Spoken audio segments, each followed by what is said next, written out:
কামারপুকুরে ছোট্ট সারদাকে শ্রীরামকৃষ্ণ নানাভাবে শিক্ষা দিয়ে গড়ে তুলতে লাগলেন। তাঁরই মুখাপেক্ষী এই কিশোরীর হৃদয় প্রথমে তিনি ভালোবাসা দিয়ে জয় করে নিলেন, তারপর নিজের অভিজ্ঞতালব্ধ জ্ঞান রাশি তাতে ঢেলে দিতে লাগলেন।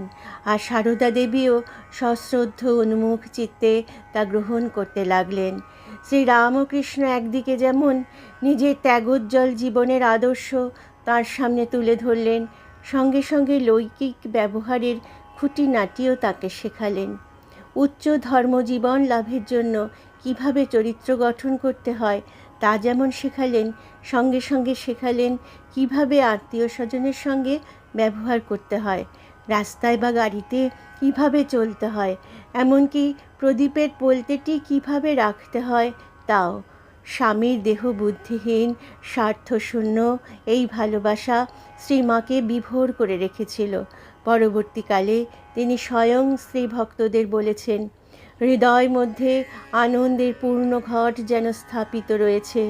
ওই কাল থেকে সর্বদা তা অনুভব করতাম। সেই ধীর স্থির দিব্য উল্লাসে অন্তর কত দূর পূর্ণ থাকত তা বলে বোঝাবার নয়। শ্রীরামকৃষ্ণ সর্বদাই শ্রীমাকে সংসারের অনিত্যতার কথা শোনাতেন। বলতেন, শেয়াল কুকুরের মতো কতগুলো বাচ্চা কাচ্চা বিয়ে কি হবে। শ্রীমায়ের মার অনেক ছেলে মেয়ে হয়েছিল, তাদের কয়েকটি মারাও যায়।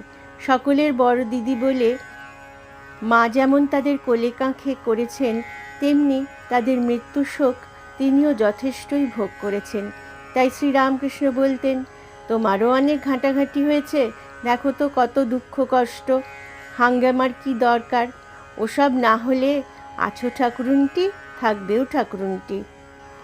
একদিন সকালবেলা মা বাড়ির ভিতর ন্যাতা দিচ্ছেন, গোবর মাটি দিয়ে লেপছেন, আর শ্রীরামকৃষ্ণ রঙ্গরস করতে করতে শ্রীমার সঙ্গে কথা বলছেন।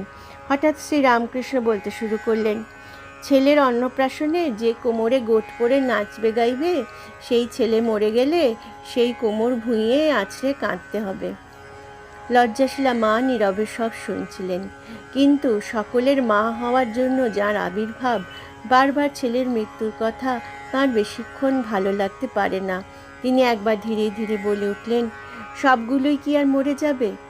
তার কথা বের হতে না হতেই শ্রীরামকৃষ্ণ চেঁচিয়ে বলে উঠলেন, ওরে, জাত সাপের লেজে পা পড়েছে রে, জাত সাপের লেজে পা পড়েছে। ও মা, আমি বলি সাদাসিধে ভালো মানুষ, কিছু জানে না, পেটের ভেতর সব আছে, বলে কি না সবগুলো কি আর মরে যাবে? তিনি এমন হইচই করে উঠলেন যে মা লজ্জায় ছুটে পালিয়ে গেলেন। পরবর্তীকালে শ্রীরামকৃষ্ণ মাকে আশ্বস্ত করে বলেছিলেন, তোমায় এমন সব রত্ন ছেলে দিয়ে যাব, মাথা কেটে তপস্বী করলেও মানুষ পায় না।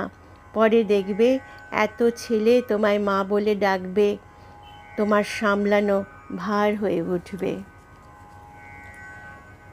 যেখানে মায়ের নাম সেখানেই আনন্দধাম, আনন্দম শুধু আনন্দম।